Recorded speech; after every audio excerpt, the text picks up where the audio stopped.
नमस्कार, मैं हूं आमोद श्रीवास्तव।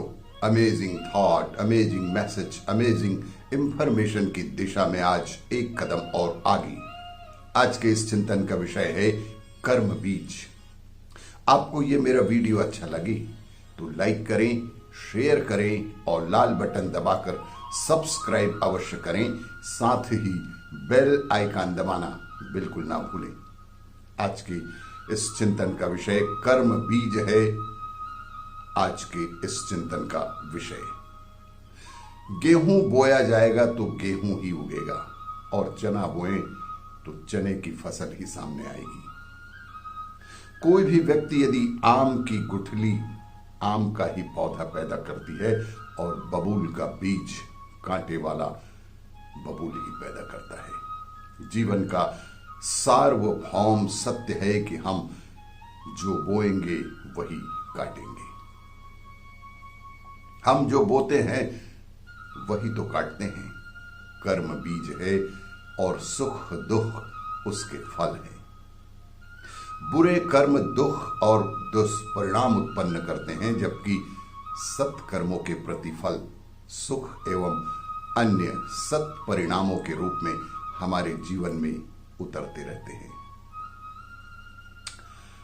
समय में अंतर हो सकता है, निश्चित रूप से यह तय है कि समय में अंतर हो सकता है, पर परिणाम अन्यथा होने की कोई गुंजाइश ही नहीं है।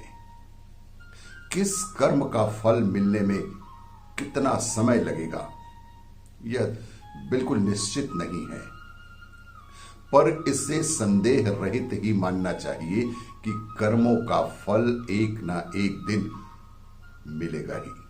चाहे अच्छे कर्म हो तो अच्छा फल, बुरे कर्म हो तो बुरा फल, लेकिन फल आपको अवश्य ही मिलेगा अपने कर्मों का। कल का दूध आज दही है, कल वह पतला और मीठा था, आज उसका स्वरूप गाढ़ा और खट्टा है। नाम ही बदल गया। कल उसे हम दूध के नाम से पुकारते थे, आज उसका परिवर्तित नाम दही हो गया। जीवन का क्रम ऐसे ही चलता रहता है। कल के कर्म आज सुख दुख के रूप में प्रस्तुत होते हैं, अथवा अगले दिन वे फलित होकर उपस्थित होंगे हमारे जीवन में। यह अवश्य ही हो सकता है कि कभी सत्कर्मों के परिणाम हमें कुछ देर से मिले, और यह भी निश्चित रूप से संभव है कि कुकर्मी सफलताएं एवं समृद्धि प्राप्त करते चले जाएं, लेकिन एक न एक दिन उसे अपने कर्मों का फल भोगना ही होता है। ऐसे प्रसंगों में काल चक्र का हेर फेर ही समझा जा सकता है, अन्यथा कर्मों का फल पाना तो निश्चित ही है। आपके किसी भी सद कार्य को जीवन में आप देखेंगे कि वो व्यर्थ नहीं जाता। उसका फल कभी न कभी किसी न किसी रूप में आपको अवश्य ही मिलेगा। नशा पीते ही तुरंत खुमारी नहीं आ जाती, थोड़ी देर लगती है। पिया हुआ नशा अपना असर दिमाग तक पहुंचाएगा, तब तक यही प्रतीत हुआ कि नशे का कोई असर ही नहीं हुआ। लेकिन जानकार जानते हैं कि थोड़ा समय लग जाने के कारण यह नहीं कहा जा सकता कि नशे का असर होता ही नहीं है। किसी किसी को नशे का तुरंत ही असर हो जाता है और किसी किसी को देर से होता है, लेकिन असर अवश्य ही होता है।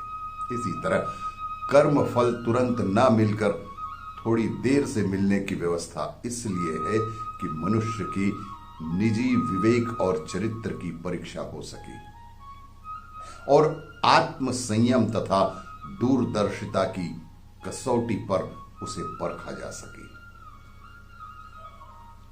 यह मनुष्य को गौरव दिया गया है।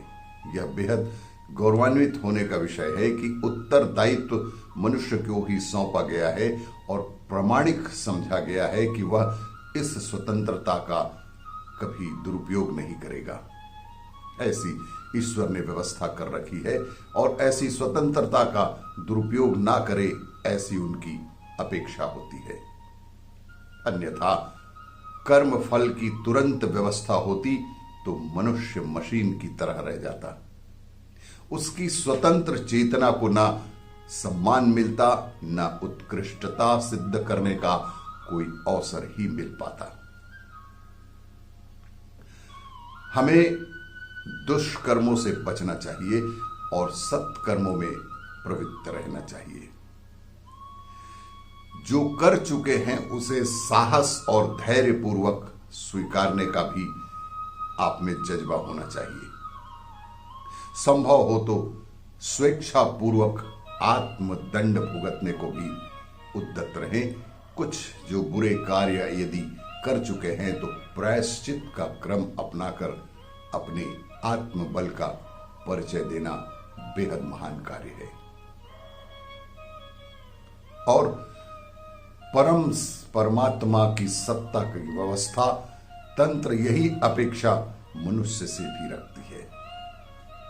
आपको ये मेरा वीडियो अच्छा लगे तो लाइक करें, शेयर करें और सब्सक्राइब अवश्य करें। धन्यवाद।